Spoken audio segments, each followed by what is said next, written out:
Beberapa waktu yang lalu ada yang tanya ke saya melalui DM Instagram dan pertanyaannya seperti ini. Saya ingin tanya kenapa guru-guru di Indonesia ini terkadang tidak semangat untuk mengajar. Jawaban saya ya mungkin karena gajinya kecil. Ya, tapi ya sayanya bercanda sih, tapi ya meskipun saya bercanda, tapi sepertinya memang ada kemungkinan juga, ada benarnya juga, karena kan biar bagaimanapun juga yang namanya manusia tuh punya kebutuhan sandang, pangan dan juga papan. Dan untuk memenuhi itu kalau gajinya kecil ya yang namanya manusia tetap dia akan, istilah orang Jawanya bilang tuh kayak gelibet-gelibet cari pemasukan lain gitu. Jadi kalau sudah seperti ini kan konsentrasinya akan terpecah, jadi gampang lelah, kemudian ketika mengajar ya pada akhirnya nggak semangat gitu ya.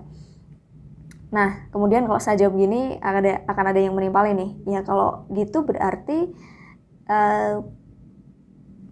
jadi guru karena gaji doang, kerja karena gaji doang.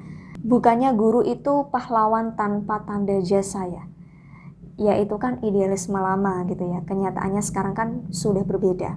Guru juga tetap manusia, mereka butuh pemasukan, butuh dukungan, dan mereka juga pasti punya dong cita-cita untuk menyejahterakan keluarganya, bener nggak? Kalau udah gini, masih ada yang tanya lagi nih. Ya kalau emang kayak gitu ngapain jadi guru? Ya mending jadi karyawan aja di perusahaan, kan gajinya bisa gede gitu ya. Nah, saya contohkan nih kasus yang ada di sekitar saya, real teman-teman saya. Mereka ini juga sudah melamar pekerjaan di beberapa perusahaan loh, di banyak perusahaan. Setelah lulus kuliah, mereka ngelamar pekerjaan di banyak tempat, berharap bisa mendapatkan penghidupan yang baik, gaji yang layak, begitu. Tapi pada akhirnya banyak yang tidak diterima. Akhirnya mereka mengerjakan apa yang mereka miliki saat ini.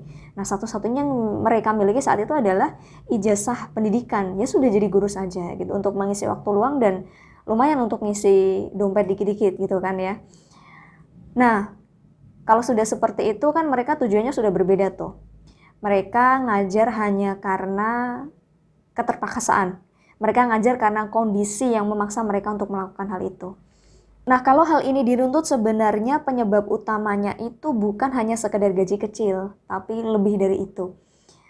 Penyebab utamanya itu berdasarkan pribadi saya ya, itu lebih karena sistem pendidikan kita dan pola asuh kita sebagai orang tua. Siapa sih yang dulu membentuk anak-anak kita jadi orang yang hanya ngejar hasilnya saja? Anak-anak kita dulu waktu sekolah, kita sendiri juga dulu waktu sekolah hanya fokus pada dunia akademis, fokus tentang gimana caranya bisa dapat nilai yang bagus, nggak remedi kalau ulangan, lulus ujian dapat nilai yang bagus, lulus sekolah keterima ke PTN favorit. Kita nggak peduli itu sama prosesnya. Saya nggak peduli itu gimana, apakah saya harus belajar mati-matian, apakah saya harus nyontek teman saya, apakah saya harus beli kunci jawaban supaya saya bisa lulus dengan nilai yang bagus, memuaskan, tidak malu-maluin guru, tidak malu-maluin sekolah dan juga orang tua.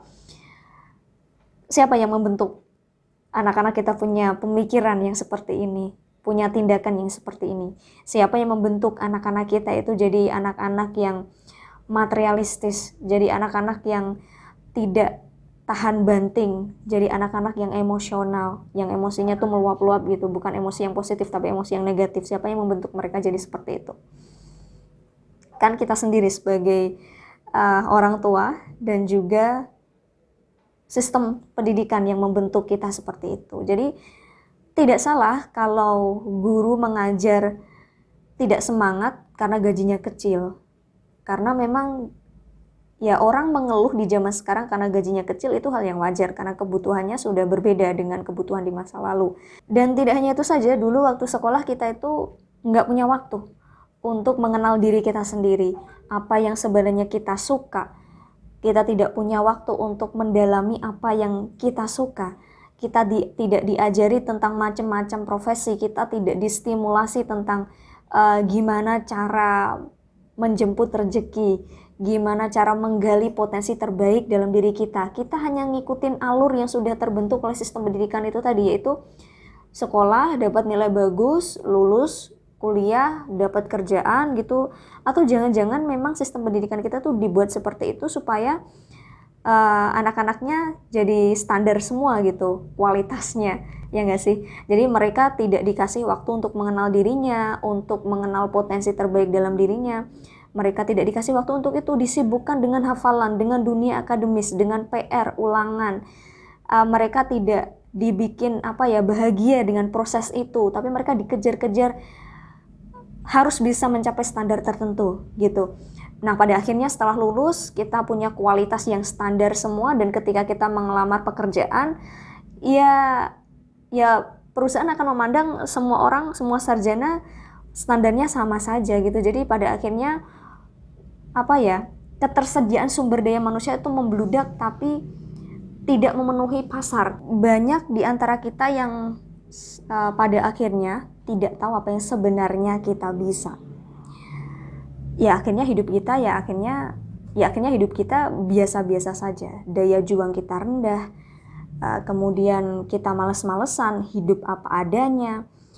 Dan tinggal tunggu waktu saja generasi muda kita pada mati suri. Tapi saya berharap tidak seperti itu. Bagi Anda, para guru yang sudah terlanjur terjun ke dunia pendidikan, yang kasusnya tadi mirip-mirip seperti teman saya yang sudah coba untuk setelah lulus kuliah itu sudah mencoba untuk melamar pekerjaan di berbagai tempat, pada akhirnya tidak diterima, dan akhirnya bekerja sebagai guru honorer karena kondisi keterpaksaan. Saya berharap Anda tidak berhenti di situ, tapi mencoba untuk membangun motivasi, semangat mengajar Anda. Karena kata orang bijak, kalau kita tidak bisa memiliki apa yang kita cintai, kita harus belajar mencintai apa yang kita miliki, gitu ya. Tapi tentu saja untuk bisa menumbuhkan semangat mengajar para guru itu tidak bisa hanya dilakukan oleh si guru itu sendiri. Si guru ini, para guru kita ini juga membutuhkan rangsangan, membutuhkan stimulus dari pihak eksternal. Seperti pemerintah, kemudian pihak swasta yang mungkin bisa memberikan seminar, pelatihan, untuk membangkitkan motivasi guru ini tadi. Mereka juga butuh informasi yang memadai, informasi terbaru mengenai dunia pendidikan, dunia teknologi, supaya nanti sinkron di situ. Guru-guru juga bisa tahu kecenderungan anak-anak zaman now itu seperti apa.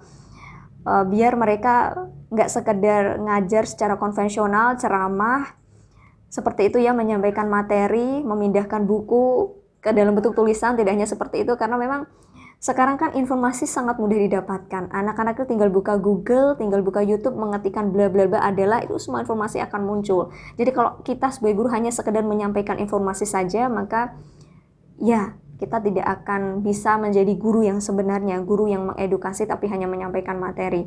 Jadi kalau memang di sini memang Anda harus belajar untuk membangkitkan semangat mengajar Anda sendiri. Kalau memang sudah terlanjur terjun di situ, sudah terlanjur basah kuyup ya, terjun ke sungai, terjun ke kolam, ya sudah, Anda sekalian saja belajar berenang di situ, learning by doing ya.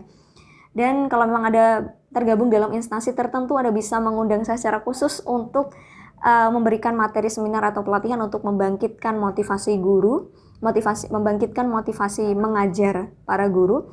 Dan tidak hanya itu saja, ada materi lain seperti bisa bagaimana cara menyampaikan materi yang efektif, efisien, dan kekinian untuk murid-murid, supaya nanti hasilnya bisa lebih optimal dan hasil output dari dunia pendidikan kita, anak-anak kita itu bisa jadi lebih baik. Tidak hanya sekedar hafalan, tidak hanya sekedar tahu dunia akademis, tapi lebih dari itu mereka tahu apa yang mereka inginkan, apa yang mereka suka, dan mereka butuhkan. Begitu. Jadi untuk bekerja sama mengadakan seminar dan pelatihan ini, Anda bisa menghubungi saya di nomor konsultasi yang ada di deskripsi video ini.